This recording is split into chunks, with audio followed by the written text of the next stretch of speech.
Hi, I'm Dr. Rollan Roberts, and I want to talk to you about intellectual honesty, intellectual integrity.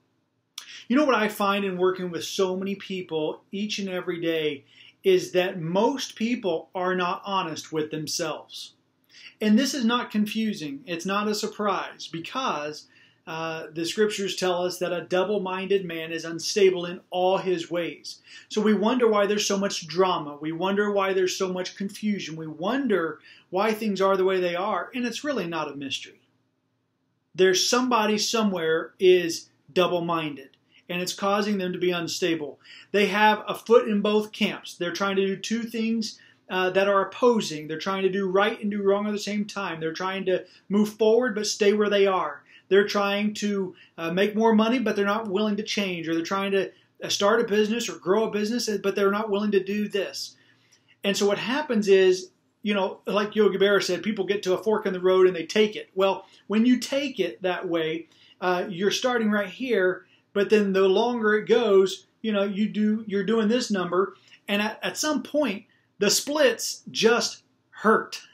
You can't go anymore. You have to choose. You have to be on one side of the fence or the other. And there's a lot of things where you don't have to be on one side of the fence or the other, but there are some staples in life, some foundational things that are required for you to be successful and for you to live a life of faith, success, and legacy. You have to know who you are and where you stand on a number of things and in a number of areas of life. And then you need to make sure they align. Because if you have a philosophy that puts you over here on some things, and then it puts you over here on others, then in your own head, you are confused. You don't understand why things don't align with your worldview. If this, then that. If this is the way the world is, then why did this happen? And the problem is you have a skewed, skewed perspective. You're probably double-minded in that area. People are double-minded in relationships, how they feel about somebody. There's that song, you're hot, you're cold, you're up, you're down. Then there's people who are double-minded about their goals. They are double-minded about where they're going, their future. Sometimes they want it bad. Other times, they're actually fine where they are, and that's why they don't really pay the price, and they're not willing to stretch out of their comfort zone. I remember one time when I had next to no money, but there was a guy that I believed that if I could just get an audience with him, if I could get a meeting with him, then it would make all the difference in the world.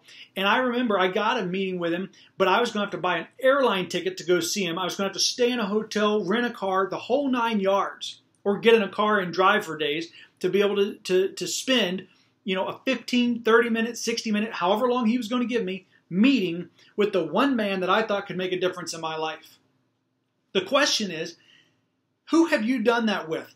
How many people have you paid a price to be able to grow with?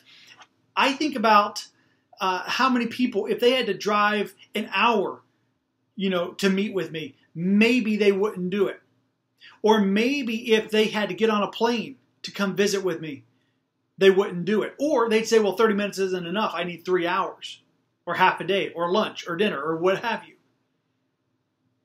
See, a double-minded man is unstable in all his ways. You have to be honest with yourself. The older I get, the more I value somebody who is intellectually honest with themselves because I firmly believe that is the only way they can be honest with me. If you're not honest with yourself, how can you be honest with me? And you may think you're being honest with me and you're being as honest as you know how, but I can look and see through you that you're not even honest with yourself, so what you're telling me is only what you think, not what you know.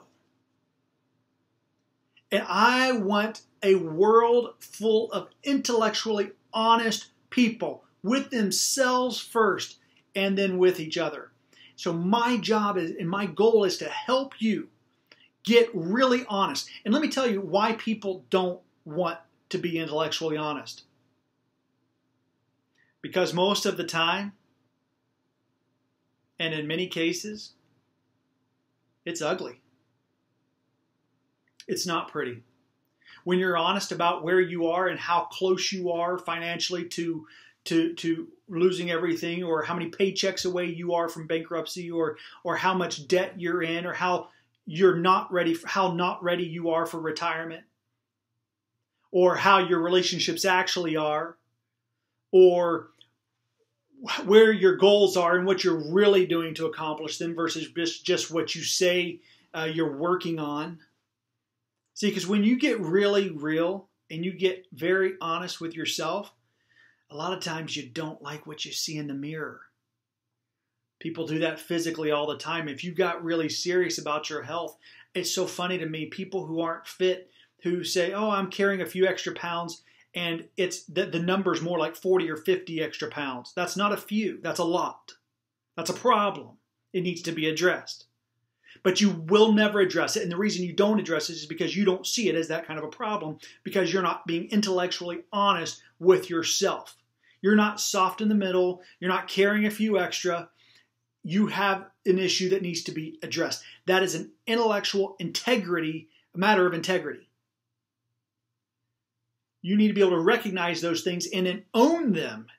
And then that's what gives you the power to be freed from them.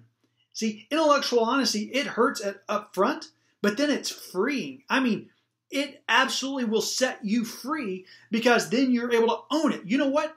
I did lose everything. You know what? I did go through bankruptcy. You know what? I did, gain 50 pounds or 75 pounds or however much weight you've gained. Or I did have a foreclosure. I have had a repossession. Or I have been divorced. Or I have lost a job. Or I have had a failed business. Or, whatever it is in your life that you've gone through, really confronting it and owning it.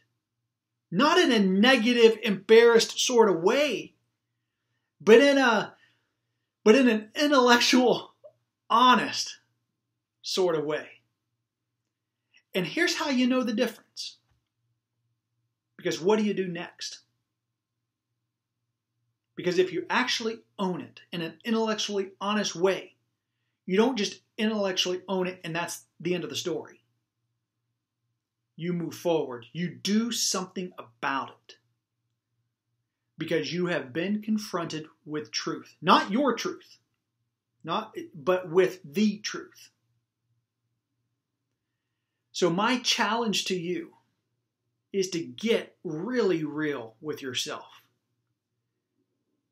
And just watch the difference it makes in your faith, your success, and your legacy.